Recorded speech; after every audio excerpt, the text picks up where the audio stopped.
సిటీలో ప్లాట్ కొనండి. ఫ్యూచర్ లో మీరు కోటీశ్వర్లుగా మారే అవకాశం కోసం వెంటనే మాకు కాల్ చేయండి. నమస్కారం. కార్తీక పురాణం 20వ రోజు పారాయణలోకి వచ్చాం. 20 రోజులు అయిపోయినాయండి. ఇంకా 10 రోజుల్లో కార్తీకం వెళ్ళిపోతుంది. పృథు చక్రవర్తి దేవర్షి అయిన నారద మహామునిని ఇలా అడుగుతున్నాడు. దేవర్షి, తులసిని స్థాపించి ఆ మండపంలోనే ముందుగా విష్ణు పూజ చేయాలని సెలవిచ్చావు. పైగా తులసిని హరిప్రియ, విష్ణువల్లభ వంటి పేర్లతోటి సంబోధించావు. శ్రీవారికి అంతటి ప్రియకరమైన ఆ తులసి మహాత్మ్యాన్ని వినిపించమన్నారు. తులసి అన్నెడలా కనపడుతుందండి మనకి. ఒక్క తులసి చెట్టు పెట్టుకుంటే ఒక సంవత్సరం 6 నెలలు తిరిగేసరికి చిన్న చిన్న తులసి చెట్లు చుట్టుపక్కల వస్తాయి. ఈ తులసి చెట్టు మీద నుంచి వెళ్ళి గాలి విస్తారంగా వచ్చిందంటే ఈ తులసి రెమ్మలు ఎగిరి ఎక్కడో పడి కింద కూడా చిన్న చిన్న కాస్త మట్టి ఉన్న స్థలాల్లో కూడా తులసి సులువుగా మొలుస్తుంది. తులసిని బ్రతికించడం సులువు, కాపాడడం కూడా సులువే. అంత సులువుగా వచ్చేటువంటి తులసి చెట్టు విష్ణువుకి పరమ ప్రీతికరం అని చెప్తారు. తులసి చెట్టుని ఎట్లా కాపాడాలి, ఎలా సేవించుకోవాలి, ఇవన్నీ చాలా విధానాల ప్రకారం ఉంటాయండి. కొందరి ఇళ్లలో అయితే మాకు అసలు తులసి ఇది లేదంటారు, ఆనమాయి లేదండి, తులసి చెట్టు పెట్టుకోవచ్చు అంటారు. ఆనమాయి లేకపోవటానికి పూజకి ఆనమాయి ఉండదు. నేను కూడా మాకు తులసి పూజ లేదండి. పురాణ సందర్భంలోనే ఈ మాట చెప్తున్నా. తులసి తోటి పూజిస్తాం మేము. తులసికి పూజ చేసే విధానం నా చిన్నతనంలో తెలియదు. నేను బాగా పెద్దదాన్ని అయ్యాక అనంతరమే తెలుసుకున్నా. తులసికి చక్కగా పూజ చేస్తే అప్పుడు సినిమాల్లో చూసేవాళ్ళం. ఏమిటో కొంతమంది చేసుకుంటారు అనుకునేవాళ్ళము. తులసిని పూజించడం వల్ల మనకి ప్రధానంగా వనగూడే ప్రయోజనం ఏంటంటే, ఒక ఎక్కువ ఆరా కలిగి ఉంటుంది, జీవశక్తి ఎక్కువగా కలిగి ఉంటుంది తులసి చెట్టు. ఈ చెట్టుని రోజు ముట్టుకోవటం వల్ల శుభ్రం చేయటానికి తులసి వనాన్ని లోపలికి వెళ్ళాలి, దాని చుట్టూత ప్రదక్షిణ చేయాలి, నీరు పోసేటప్పుడు తాకుతాము, ఇట్లా ముట్టుకుంటాము. ఇవన్నీ కూడా మనకి ఆరోగ్యానికి చాలా మంచిది.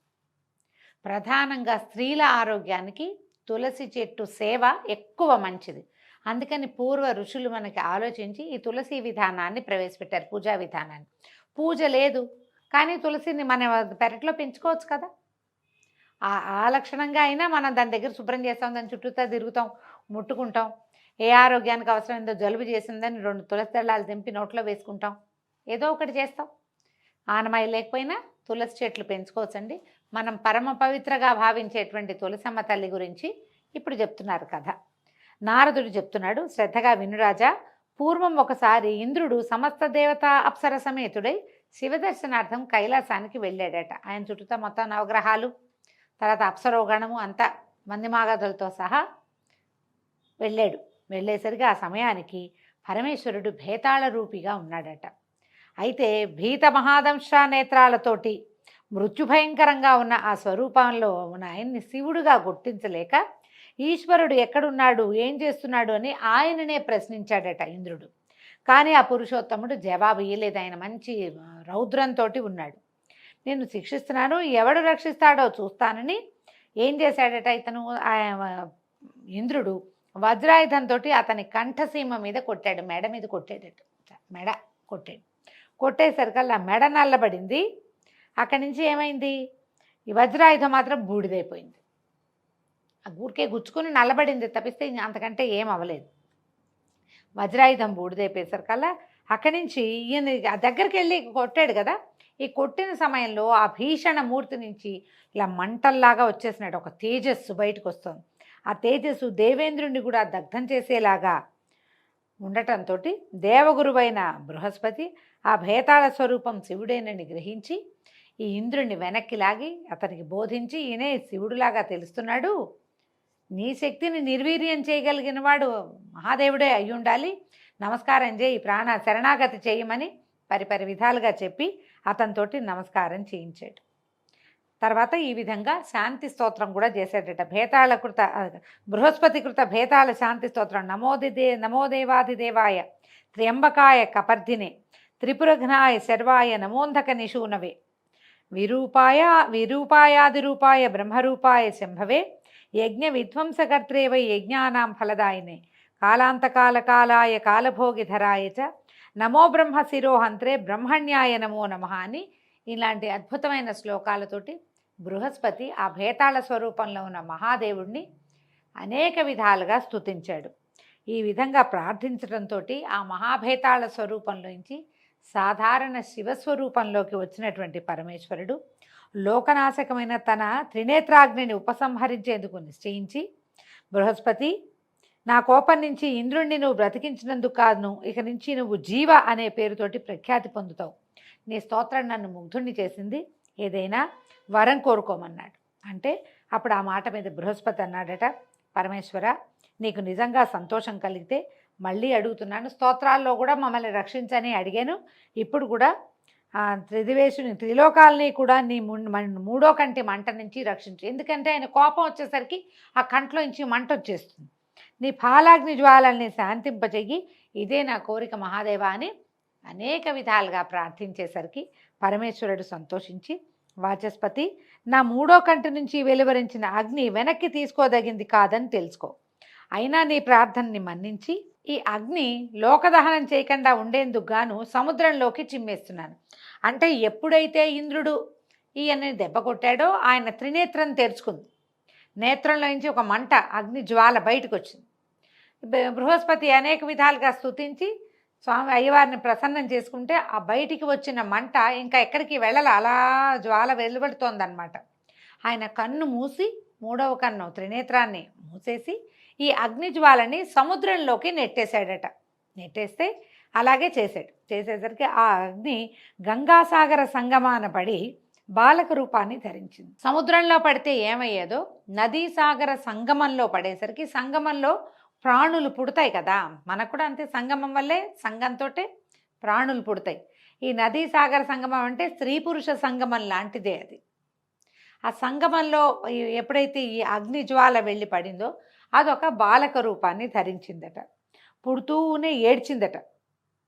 ఎట్లాంటి ఏడుపు అంటే అది ఆ రోదన ధ్వనికి స్వర్గాది సత్యలోక పర్యంతము, స్వర్గంతో పాటు సత్యలోకం దాకా అంటే బ్రహ్మదేవలోకం దాకా కూడా చెవుడు వచ్చేసింది, చెవులు దిబ్బళ్ళేసేసినట్టు ఆ ఏడుపు శబ్దానికి. ఆ రోదన ధ్వని విన్న బ్రహ్మ పరుగు పరుగున సముద్రుడి దగ్గరికి వచ్చి ఈ అద్భుత శిశువు ఎవరి పుత్రుడని సముద్రుడిని అడిగేసరికి సముద్రుడు ఆయనకి నమస్కరించి, గంగా సంగమంలో జన్మించాడు కనుక ఇతను నా కుమారుడే, మరి వీడికి జాతకర్మాది సంస్కారాలు చేయమని కోరాడట. మా సంగమంలో పుట్టాడు కాబట్టి పైనుంచి వచ్చినా కూడా మన వల్ల జన్మించాడు కాబట్టి వీడు మా పుత్రుడేనని సముద్రుడు ఒప్పుకున్నాడు.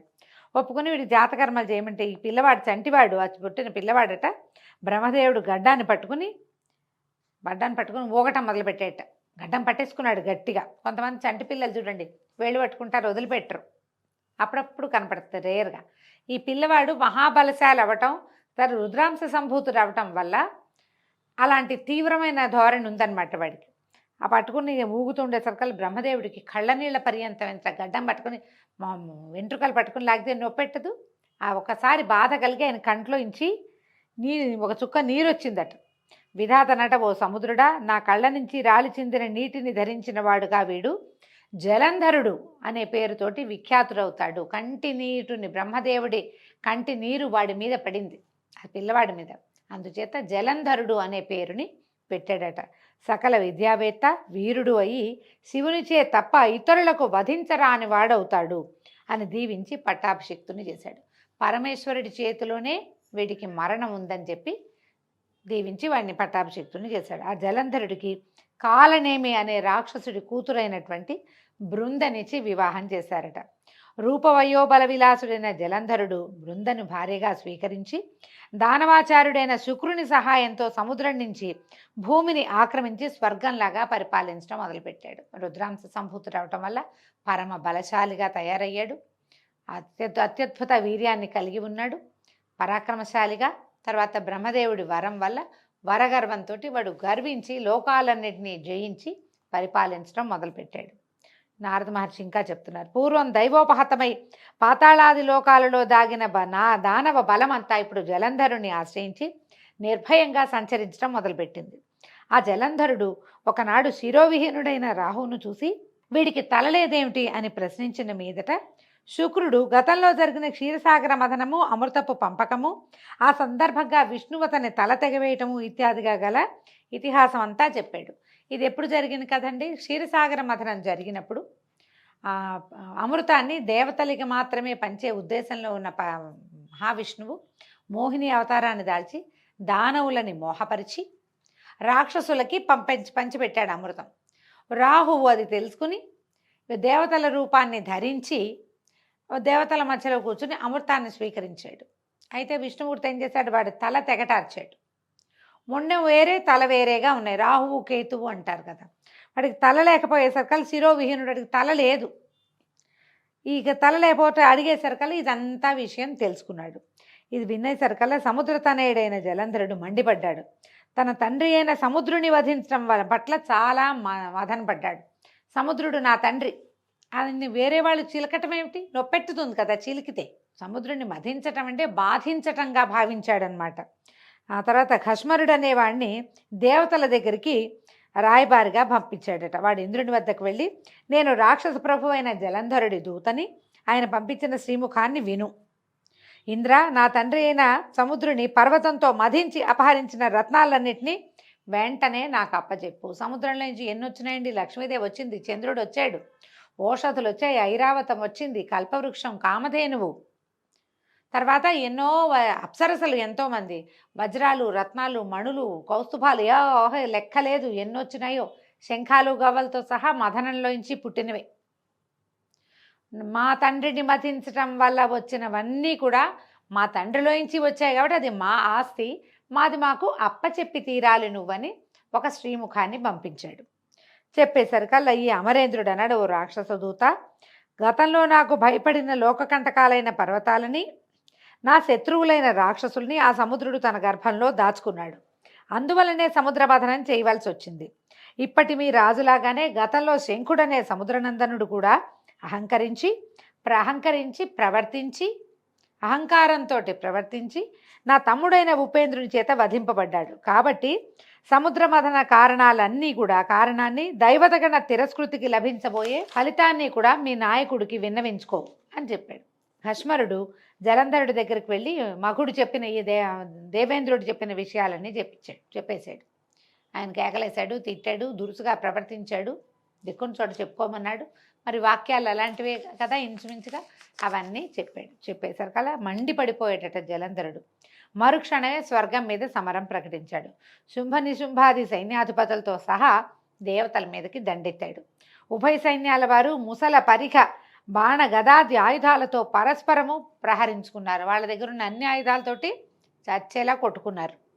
రథగజ తురగాదిక శవాలతోటి రక్త ప్రవాహాలతోనూ రణరంగం నిండిపోయింది.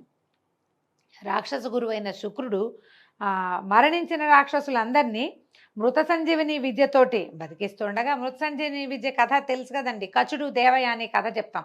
అందులో ఈ మృత సంజీవని చాలా విశేషంగా కనపడుతుంది. ఆయనేమో ఈ చచ్చిపోయిన దానవులందరినీ మృత సంజీవనితో బతికిస్తున్నాడు. దేవగురువైన బృహస్పతి అచేతనాలైన దేవగణాలను ద్రోణగిరి మీదున్న దివ్యౌషధాలతోటి చేయటం మొదలుపెట్టాడు.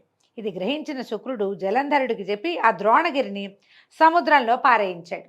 ఇది వాళ్ళు కూడా బతికొస్తున్నారు, మన వాళ్ళు బతుకుతున్నారంటే మన దగ్గర మృత సంజీవని ఉంది, వీళ్ళ దగ్గర మృత సంజీవని లేదు దేవతల దగ్గర. ఎట్లా వీళ్ళు బతుకుతున్నారంటే ద్రోణగిరి మీద అద్భుతమైన మూలికలు ఉన్నాయి, వాటితోటి చచ్చినవాడు బతికేందుకు అవకాశం ఉంది. మనకు కూడా మూలికా వైద్యం కోమాల్లో ఉన్న వాళ్ళని లేవదీస్తుందని చెప్తారు కదా. ఎప్పుడైతే ఈ రహస్యాన్ని గ్రహించాడో శుక్రుడు ఇతను జలంధరుడికి చెప్పగానే, జలంధరుడు ఏం చేశాడు, మహాశక్తివంతుడు కదా, ఆ ద్రోణగిరిని ఎత్తి సముద్రంలోకి విసిరేసేసాడు. ఎప్పుడైతే ద్రోణ పర్వతం అదృశ్యమైందో అప్పుడు బృహస్పతి దేవతలను చూసి, ఓ దేవతలారా, ఈ జలంధరుడు ఈశ్వరాంశ సంభూతుడు కాబట్టి మనకు జయింపశక్యం కాకుండా ఉన్నాడు, అందువలన ప్రస్తుతానికి దాక్కుందాము, ఎవరి దారిని వాళ్ళు ఇళ్ళకెళ్ళిపోండి, పారిపోండి అని హెచ్చరించాడు. అది వినగానే గురువే గన భయపడితే ఇంకేముందండి, పెద్దవాడు భయపడ్డాడంటే చిన్నవాళ్ళకి ఆటోమేటిక్గా భయం వేస్తుంది. భయార్తులైన దేవతలందరూ కూడా యుద్ధరంగం నుంచి పారిపోయి మేరుపర్వత గుహాంతరాలని ఆశ్రయించారు. మేరుపర్వతం దగ్గరికి దేవతలు దానవులు రారు, అది వేరొకరికి తెరవబడదనమాట. ఆ లోపల గుహల్లోకి వెళ్ళిపోయారు వీళ్ళు. అంతటితో విజయాన్ని పొందిన జలంధరుడు ఇంద్ర పదవిలో తాను పట్టాభిషిక్తుడై శుంభ నిశుంభాదులను తన ప్రతినిధులుగా నిర్ణయించి పారిపోయిన దేవతల్ని బందీల్ని చేయడం కోసం కొంత సైన్యంతో మేరుపర్వతాన్ని సమీపించాడు. మేరుపర్వతాన్ని సమీపించాక ఏం జరిగిందో రేపటి భాగంతో తెలుసుకుందామండి. ఈ రోజుతో 20వ రోజు పారాయణ పూర్తయింది. రేపు ఉదయం మళ్ళీ కలుసుకుందాం. నమస్కారం.